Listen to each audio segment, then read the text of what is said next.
Episode 5, The Community Responds. Scene 1, the relief of not having to feel. The stake stood where it had been driven. Straight, unquestioned, final. For a moment, no one spoke, then something subtle passed through the heart, clearing, moving faster than words. Not excitement, not gratitude, release. The hedgehogs nearest the line exhaled as one, their spines settling back against their rounded bodies, no longer bristling for impact. Squirrels, who only moments ago had been flicking their eyes skyward at every shift of shadow, resumed their quiet sorting of acorns, tails loosening, movements unhurried. Even the trees seemed to respond. Leaves that had held themselves taut in anxious attention now sagged slightly on their stems, as if the forest itself had decided to stop listening so closely. Nothing had been celebrated, nothing had been mourned. The conflict had ended without tears, without raised voices, without the uncomfortable work of standing inside another's fear. There had been no demand for empathy, no shared processing of hurt, no lingering uncertainty. There was simply a line in the ground, and the unspoken agreement to stay on the correct side of it. The air changed, not brighter, quieter, thinner, the low hum beneath the clearing. The dream world's ever-present awareness flattened into something uniform and steady.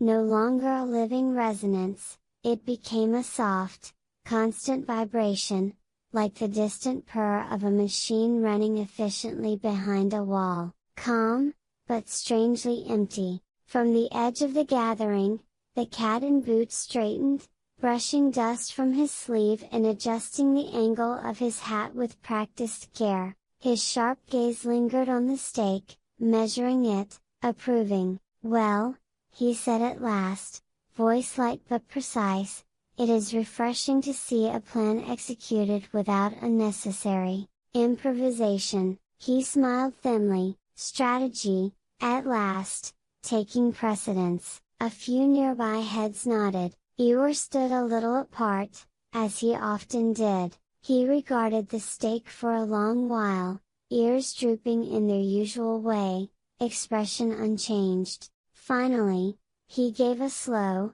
thoughtful nod. "It's still there," he observed, "hasn't moved, doesn't look like it's going to." A pause. "That's nice," no one argued. Around them, the clearing resumed its rhythms. The badger returned to digging. The root sprites remained safely behind the boundary, their earlier tension dissolving into orderly stillness. Paws and hooves moved again. Not tentatively, but with the quiet confidence of those who no longer feared being asked how they felt about it all. This was the moment the dream worlds noticed most, not the solution itself, but the collective sigh that followed it. The relief was not born of joy, but of avoidance. The profound comfort of not having to open old wounds, of not having to care too deeply, or at all, of being spared the labor of growth, of grief, of responsibility beyond obedience. All that was required now was compliance. The line had been drawn, and in its wake, the community felt something dangerously close to peace, not the living peace that comes from understanding, but the quiet that settles when everyone agrees to stop asking questions.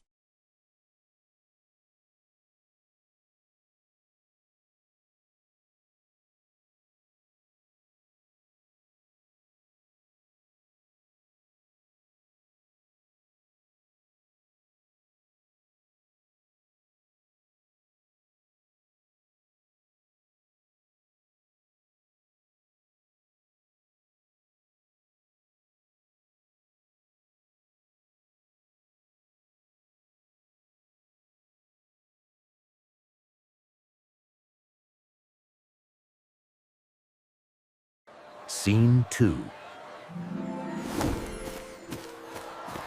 The gift of being relieved. The clearing did not turn on the three with anger, it turned with smiles. They came gently, one by one, as though approaching old friends after a long journey.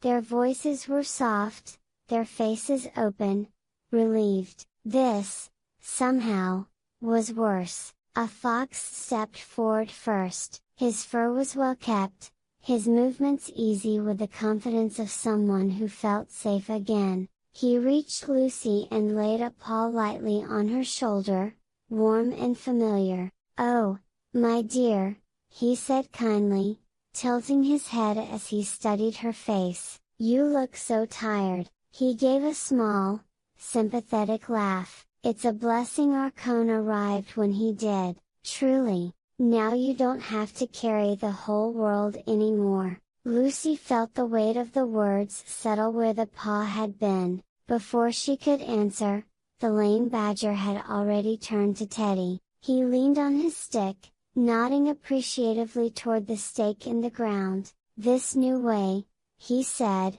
earnest and sincere, "it's much clearer, simpler." He smiled, as if offering a gift. "We don't wish to trouble you with every little thing, you've done enough." Around them, others murmured their agreement. It sounded like gratitude, it was meant to, but beneath the gentle tones ran a quieter message, sharp as a blade wrapped in velvet: "You are no longer needed." The words were offered as comfort, yet they rearranged the world. Responsibility was being carefully, politely returned, placed elsewhere, not upward, not outward, but away, into the stake, into the rule, into someone else's certainty. How wonderful, the smiles seemed to say, that someone has taken charge, which meant, of course, how wonderful that we no longer must. The three stood together,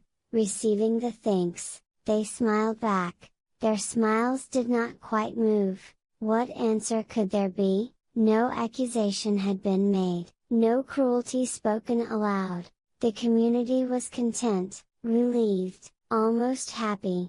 Human. To object now would be to spoil the peace. To insist on discomfort where none was wanted.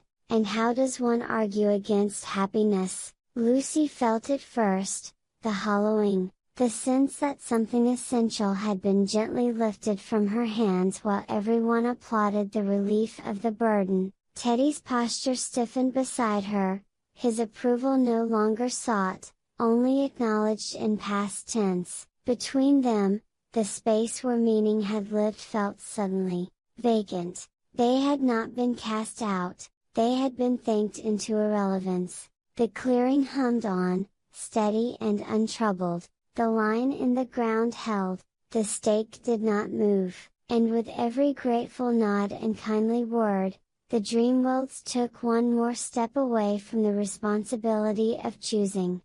Leaving the three smiling politely, as the world quietly decided it no longer needed them to care.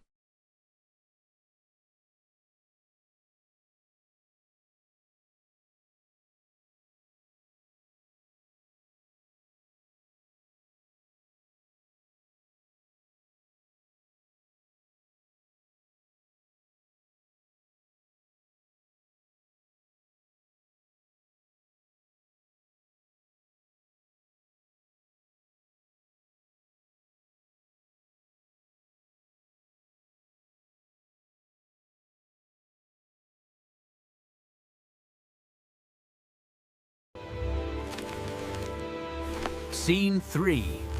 The shape of things to come. Order did not arrive with trumpets, it seeped in. At first, it was barely noticeable.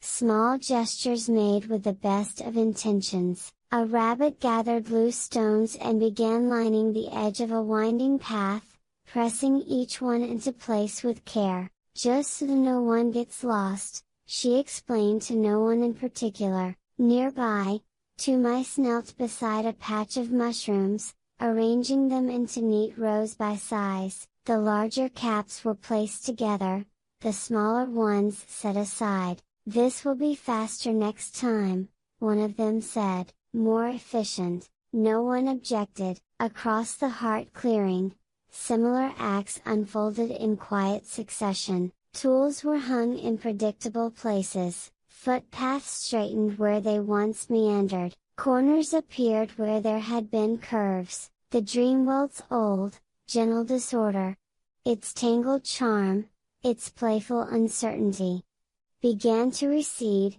replaced by lines that made sense at a glance. The air sounded different, where once there had been a layered murmur. Leaves whispering without rhythm, distant creatures calling without pattern. Now the sound settled into something steadier, regular, predictable, easier to ignore. Our cone did not speak, he stood just beyond the clearing, hands folded behind his back, watching with a measured calm. He issued no commands, offered no corrections, yet his presence carried a quiet approval, as though each stone placed in each pile sorted confirmed something he had already known. This is what they want. The community did not look to the three for guidance anymore, nor did they look inward. Instead, their attention drifted toward the structures taking shape, the paths, the categories, the rules implied by arrangement alone. Responsibility flowed with it, not claimed, not surrendered, simply redirected. What had once required judgment now required only compliance. What had once demanded care could now be managed. Safety, it seemed, was something that could be built. Measured in symmetry and clarity. No one noticed the cost. The colors of the clearing softened, losing some of their wild contrast. Shapes aligned, space felt cleaner, calmer, less alive. Lucy watched it happen, a step removed. Teddy said nothing. Between them, the dream worlds reorganized itself, grateful for the relief of not having to choose. Our cone's gaze lingered on the emerging order, and for the first time, something like satisfaction crossed his face. The dance had not stopped, it had merely changed its steps.